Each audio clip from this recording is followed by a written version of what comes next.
ಹಿಡಿದ ಹೊಲಗಳು ಹಾಡುತ್ತ ಉಳುವ ಯೋಗಿಯ ನೋಡಲ್ಲಿ ಫಲವನ್ನು ಬಯಸದ ಸೇವೆಯ ಪೂಜೆಯು ಕರ್ಮವೇ ಹಬ್ಬದ ಸಾಧನವು ಕಷ್ಟದೊಳನ್ನವ ದುಡಿವನು ತ್ಯಾಗಿ ಸೃಷ್ಟಿ ನಿಯಮದೊಳಗವನೇ ಹೋಗಿ ಉಳುವ ನಮಸ್ಕಾರ ಎಲ್ಲರಿಗೂ. ಸಕ್ಕರೆ ಕಾಯಿಲೆ ಇರೋರಿಗೆ ಇದು ಮೆಂತೆ ಕಡುಬು ಮಾಡುವ ವಿಧಾನ ಸಕ್ಕರೆ ಕಾಯಿಲೆ ಇರೋರಿಗೆ ತುಂಬ ಒಳ್ಳೆಯದು. ಇದಕ್ಕೆ ಬೇಕಾಗುವ ಇದು ಸ್ವಲ್ಪ ವಿಭಿನ್ನವಾಗಿ ಮಾಡ್ತಾ ಇದ್ದೀವಿ. ಇದಕ್ಕೆ ಬೇಕಾಗುವ ಸಾಮಗ್ರಿಗಳು ಮೆಂತೆ, ಹಸಿಮೆಣಸಿನ್ಕಾಯಿ, ಬೆಳ್ಳುಳ್ಳಿ, ಆಮೇಲೆ ಬೇಳೆನ ನಾವು ಮೊದಲೇ ಬೇಳೆ ಟೊಮೊಟೊನ ನಾವು ಬೇಯಿಸಿ ಇಟ್ಕೊಂಡಿದ್ದೀವಿ. ಇದಕ್ಕೆ ಬನ್ನಿ ಈಗ ಹೇಗೆ ಮಾಡೋದು ಅದನ್ನೆಲ್ಲ ನೋಡೋಣ. ಇದಕ್ಕೆ ಚಪಾತಿ ಹಿಟ್ಟು, ಚಪಾತಿಗೆ ಹೆಂಗೆ ಕಲಿಸ್ಕೊತೀವೋ ಅದೇ ಥರ ಉಪ್ಪು ಎಲ್ಲ ಹಾಕಿ ಚಪಾತಿ ಹಿಟ್ಟಿಗೆ ಕಲಿಸೋ ಥರ ಚಪಾತಿ ಹಿಟ್ಟನ್ನು ಕಲಸಿ ಇಟ್ಟಿದ್ದೀವಿ. ಈಗ ಇಲ್ಲಿರೋ ಮೆಂತ್ಯ ಸೊಪ್ಪನ್ನ ಬಿಸಿನೀರಿಗೆ ಹಾಕಿ ಬೇಯಿಸ್ಕೋಬೇಕು. ಅಂದರೆ ಅದರಲ್ಲಿರ್ತಕ್ಕಂಥ ಎಲ್ಲ ಸತ್ವನು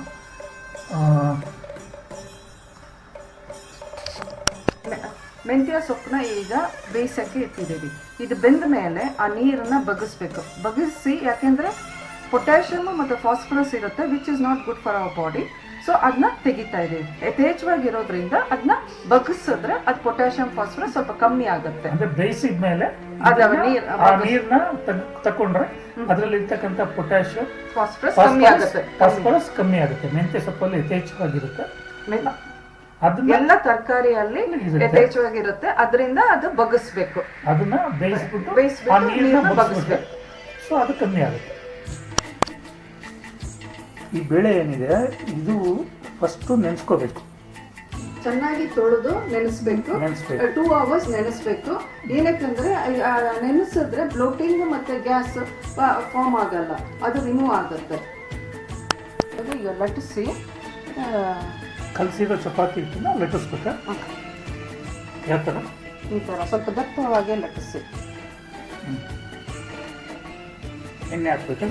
ಎಣ್ಣೆ ಹಾಕಿ ಲಟ್ಟಿಸಿ ಆಮೇಲೆ ಕಟ್ ಮಾಡಿ.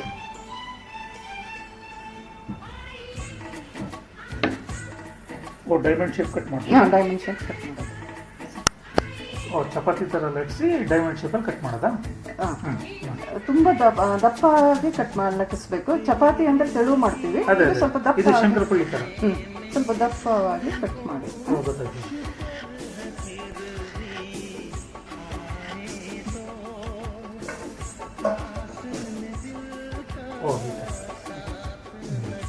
ಇದನ್ನ ಇವಾಗ ನೀರು ಕುದಿಯಕ್ಕೆ ಇಟ್ಟಿದ್ದೀವಿ.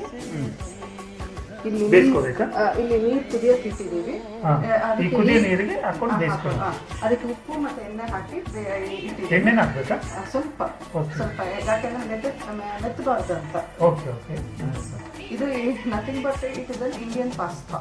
Okay, Indian pasta.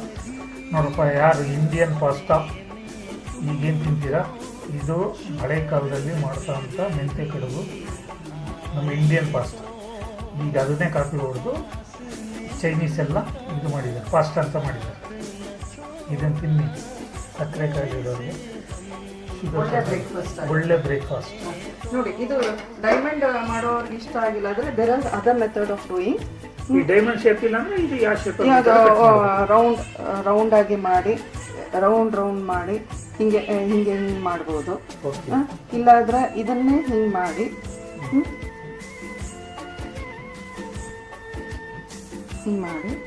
ಈ ಥರ ಸಣ್ಣ ಮಾಡಿ ಸಿಲಿಂಡ್ರಿಕಲ್ ಶೇಪಲ್ಲಿ ಮಾಡಿ ಇದನ್ನು ಜಸ್ಟ್ ಬೇಯಿಸ್ಕೋಬೇಕು. ಇಲ್ಲ, ಇದನ್ನು ಸಿಲಿಂಡ್ರಿಕಲ್ ಶೇಪಲ್ಲಿ ಮಾಡಿ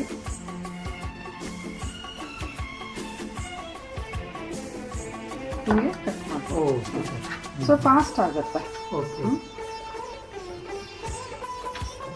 ಬಟ್ ಇದು ದಪ್ಪ ಇರುತ್ತಲ್ಲ, ಬೇಯಕ್ಕೆ ಸ್ವಲ್ಪ ಟೈಮ್ ತಗೊಳುತ್ತೆ. But if you want the work to be faster means diamond shape ಬೇಡ, ಈ ಥರ ಮಾಡಬಹುದು.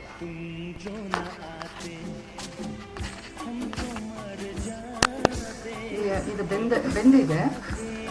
ಮೆಂತ್ಯ ಸೊಪ್ಪೆಲ್ಲ ಬೆಂದಿದೆಯಲ್ಲ. ಬೆಂದಿದೆ. ಈಗ ಈಗ ಇದನ್ನ ಬಗ್ಗಿಸ್ಬೇಕು. ಇದು ಸ್ವಲ್ಪ ತಣ್ಣಗಾದ್ಮೇಲೆ ಬಗ್ಗಿಸ್ಬೇಕು. ಬಗ್ಗಿಸ್ಕೊ. ಬಗ್ಗಿಸ್ಬೇಕು. ಇದು ನೀರು ಕುದೀತಾ ಇದೆ.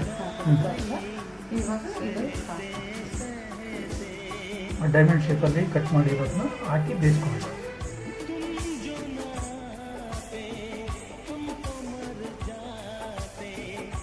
ಎಲ್ಲನೂ.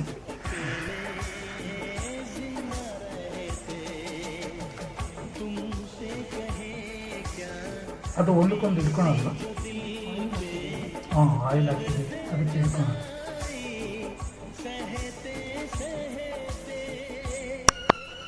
ಆ ಬೇಳೆ ಟೊಮೊಟೊ ಬೇಯಿಸ್ಕೊಂಡಿದ್ವಲ್ಲ ಅದನ್ನು ಮಿಕ್ಸಿಗೆ ಹಾಕಿ ಈ ಥರ ರುಬ್ಬಿಟ್ಕೊಂಡಿದ್ವಿ.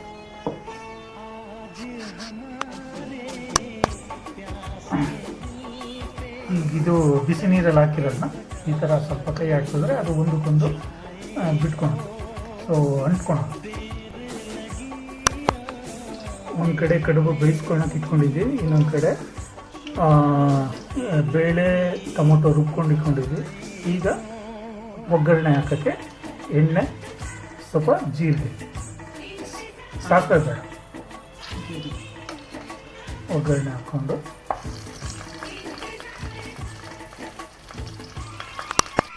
ಒಗ್ಗರಣೆಗೆ ಜಜ್ಜಿದ ಬೆಳ್ಳುಳ್ಳಿ, ಮೆಣಸಿನ್ಕಾಯಿ, ಕರಿಬೇವು,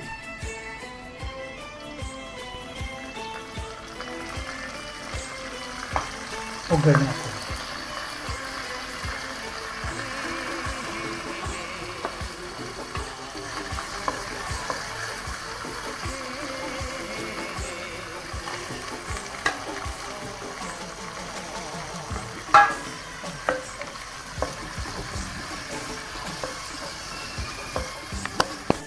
ಈಗ ಒಗ್ಗರಣೆ ಹಾಕ್ಕೊಂಡಿರೋದು, ಈಗ ರುಬ್ಬಿಟ್ಟಿರುವ ಒಗ್ಗರಣೆ ಹಾಕೊಂಡಿರೋದಕ್ಕೆ ರುಬ್ಬಿಟ್ಟಿರುವ ದಾಲ್ ತೊಗರಿಬೇಳೆ ಹಾಕ್ತಾ ಇದ್ದೀವಿ. ತೊಗರಿಬೇಳೆ ಟೊಮೊಟೊ ರುಬ್ಬಿರ್ತ ಅಂತ ತೊಗರಿಬೇಳೆ ಟೊಮೊಟೊನ ಒಗ್ಗರಣೆ ಹಾಕಿರೋದಕ್ಕೆ ಮಿಕ್ಸ್ ಮಾಡಿ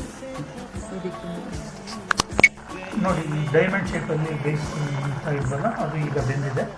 ಇದನ್ನ ಸ್ಟ್ರೈನ್ ಮಾಡಿ ಸೊ ಅಲ್ಲಿ ಒಗ್ಗರಣೆ ಹಾಕಿ ಅದು ಇದು ಮಾಡ್ಕೊಂಡು ಅದಕ್ಕೆ ಬೇಯಿಸ್ಕೊಂಡು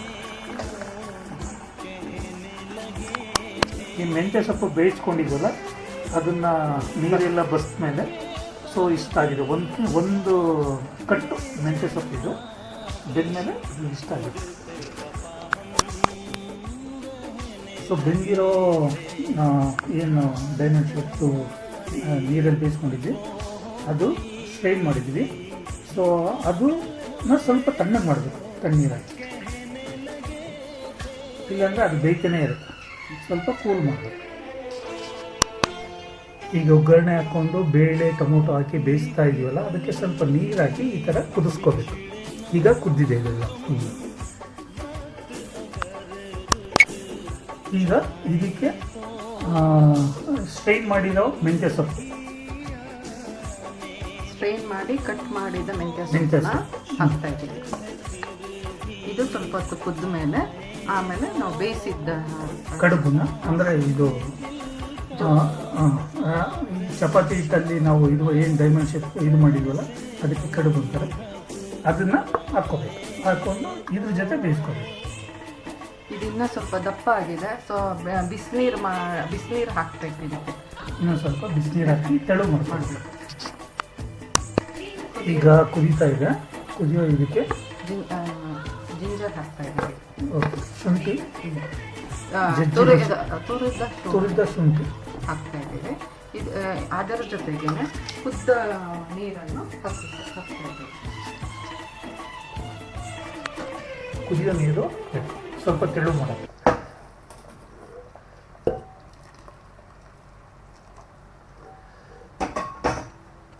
ಈಗ ಇನ್ನು ಕುದ್ದ ಮೇಲೆ ಕಡುಬನ್ನು ಹಾಕೋಣ. ಈಗ ಇದು ಇನ್ನೊಂದು ಸ್ವಲ್ಪ ಕುದ್ಮೇಲೆ ನಾವು ಬೇಯಿಸ್ಕೊಂಡಿರೋ ಕಡುಬು ಹಾಕಿ ಸೊ ತಿನ್ನೋದಕ್ಕೆ ಸಿದ್ಧವಾಗುತ್ತೆ. ಈಗ ಕುದಿಯೋ ಇದಕ್ಕೆ ಸೊ ಕಡುಬನ್ನು, ಬೇಯಿಸ್ಕೊಂಡಿರೋ ಕಡುಬನ್ನು ಸೊ ಹಾಕಬೇಕು. ಸೊ ಇದು ಬೆಂದಿರೋದ್ರಿಂದ, ಇದು ಆಲ್ರೆಡಿ ಬೆಂದಿರೋದ್ರಿಂದ ಜಾಸ್ತಿ ಸಮಯ ಏನು ಬೇಕಾಗಲ್ಲ.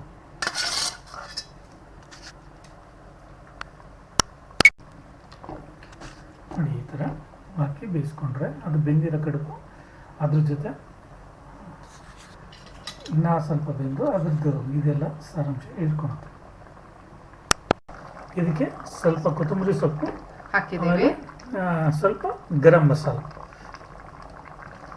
ಹಾಕ್ಕೊಂಡು ಸ್ವಲ್ಪ ಇನ್ನು ಸ್ವಲ್ಪ ಬೇಯಿಸ್ಬಿಡೋದು. ಈಗ ಕುದ್ದಿದೆ, ಇದನ್ನು ಬೌಲಿಗೆ ಹಾಕೋಣ. ನೋಡಿ ಬಿಸಿ ಬಿಸಿ ಮೆಂತೆ ಕಡುಬು ರೆಡಿ.